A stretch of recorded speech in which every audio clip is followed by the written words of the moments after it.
Il est 13 h, mesdames et messieurs, bonjour et bienvenue dans ce journal. Les titres.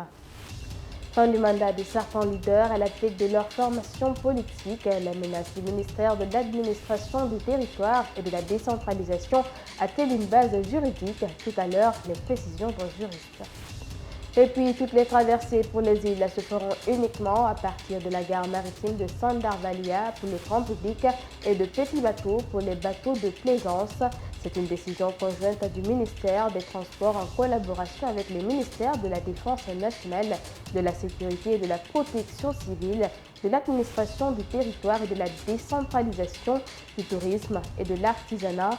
Au bord artisanal de Boudini, cette mesure semble ne pas être comprise. Reportage à suivre dans un instant, c'est tout pour les titres.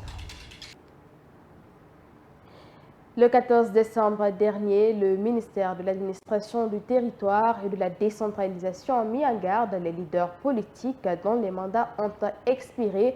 Le MATD exhorte ces derniers à organiser leurs congrès qui seront supervisés par le ministère de l'Administration du Territoire. Question, cette disposition du MATD obéit-elle aux tests de loi qui régissent le fonctionnement des partis politiques? La réponse dans ce reportage signé Ibrahim Alassane Kamara.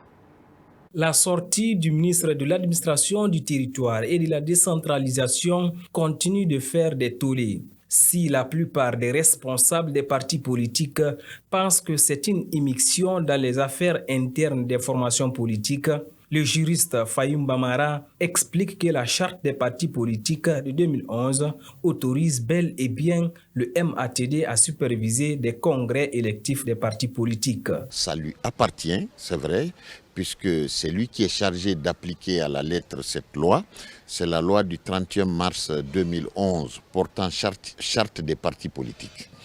Alors, cette loi, naturellement, lui donne le droit d'interpeller les partis politiques au respect strict des dispositions contenues dans cette charte. Nombreuses interprétations se font aujourd'hui quant à la charte des partis politiques en vigueur en Guinée. Pour certains juristes, c'est celle de 1991 qui est en vigueur, alors que pour d'autres, il s'agit plutôt de la charte du 31 mars 2011 qui est en application. Fahim Bamara précise. La loi portant charte des partis politiques de 1991 n'est plus d'actualité. Ça, c'est dépassé. Il y a une autre loi qui est intervenue en 2011. La loi, je crois que c'est la loi numéro 7 du 31 mars 2011. Alors,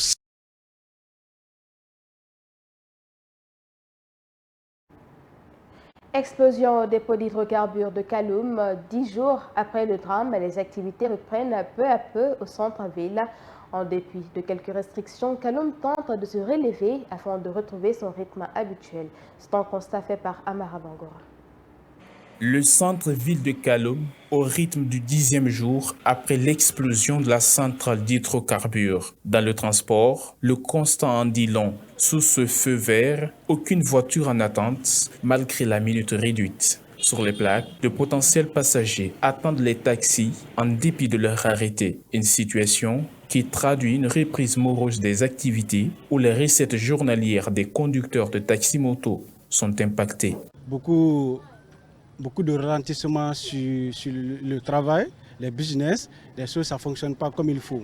La manière dont on recevait aussi les business, les affaires, ça ne fonctionne pas comme ça. Ces répercussions, le petit commerce n'en est pas épargné. La rareté de la clientèle est le maître mot des vendeurs de bâches et plafonds.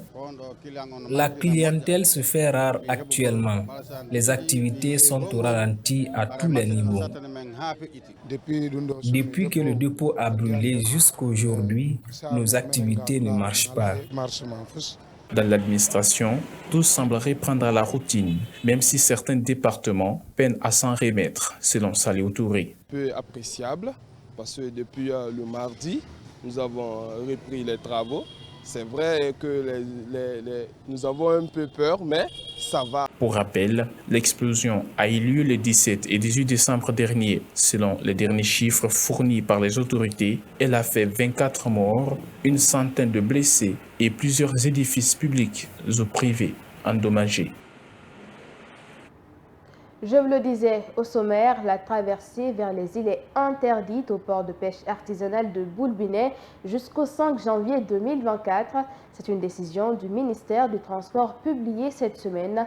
Dans le communiqué, il est indiqué que c'est la gare maritime de Sandarvalia qui va assurer la traversée du grand public vers les îles. Cette mesure, bien qu'elle soit d'ordre sécuritaire, n'est malheureusement pas effective au port de pêche de Boulbinet. Mariam Boébari. Désormais, pour se rendre à Kassa, Fotoba, Rome ou encore Soro, il faut passer par la gare maritime de Sandarvalia. C'est une décision du ministère du Transport. Jusqu'au 5 janvier, l'embarcation des passagers pour les îles de l'Os à partir du port de pêche artisanal de Boulbinet est interdite.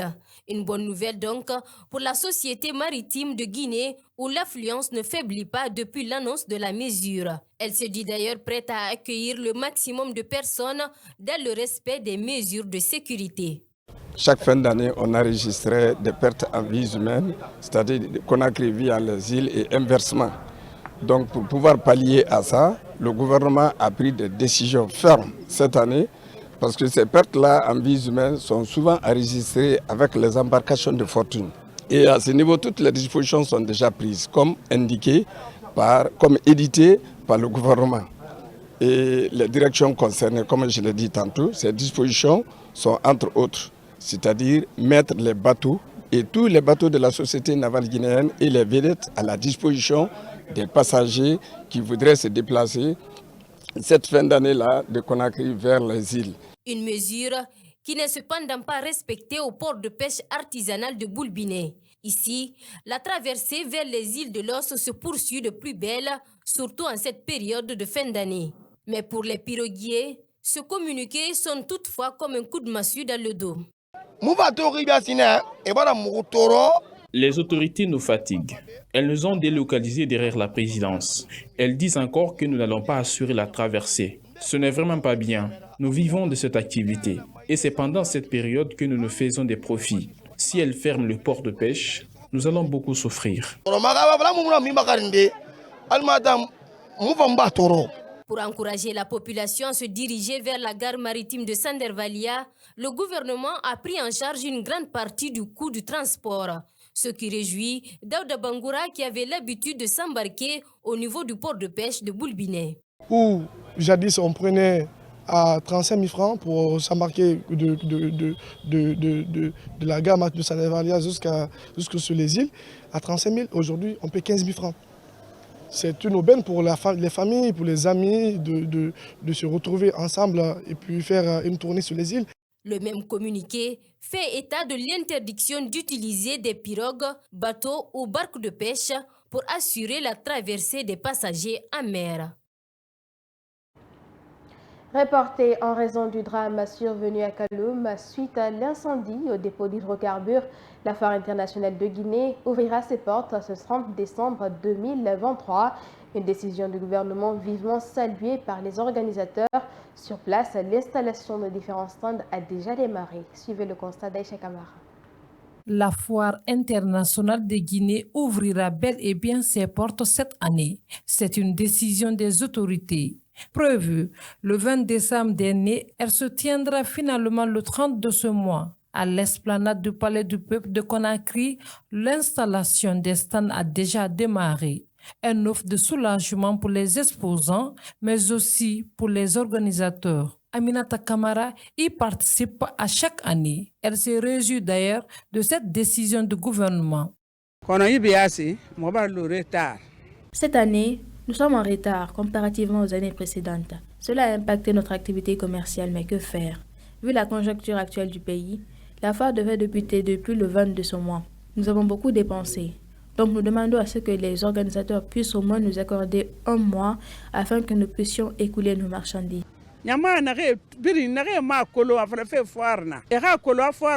Mabangura a aussi décidé de vivre l'aventure cette année. Elle a déjà un stand et encourage d'autres vendeuses à faire ainsi.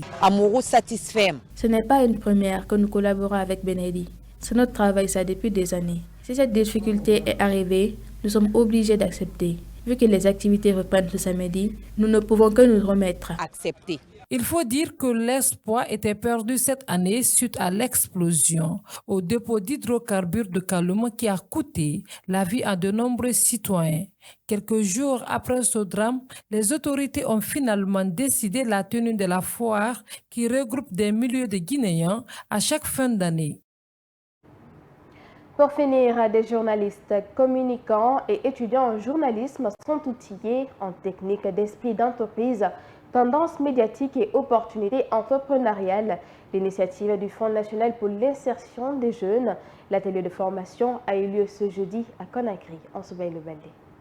Ce sont des journalistes, communicants et étudiants qui ont été outillés sur les 2 modules inscrits pour la circonstance, les techniques d'entreprise, tendances médiatiques et opportunités entrepreneuriales et la thématique développée par les facilitateurs, une initiative du Fonds national pour l'insertion des jeunes. L'objectif est vraiment précis, c'est l'accompagnement technique qui commence et l'accompagnement financier va suivre. En 2024, nous allons financer, accompagner des jeunes des médias qui vont se transformer en entrepreneurs. On dit que le journalisme est l'autre pouvoir, mais pour moi, le journalisme, c'est le pouvoir.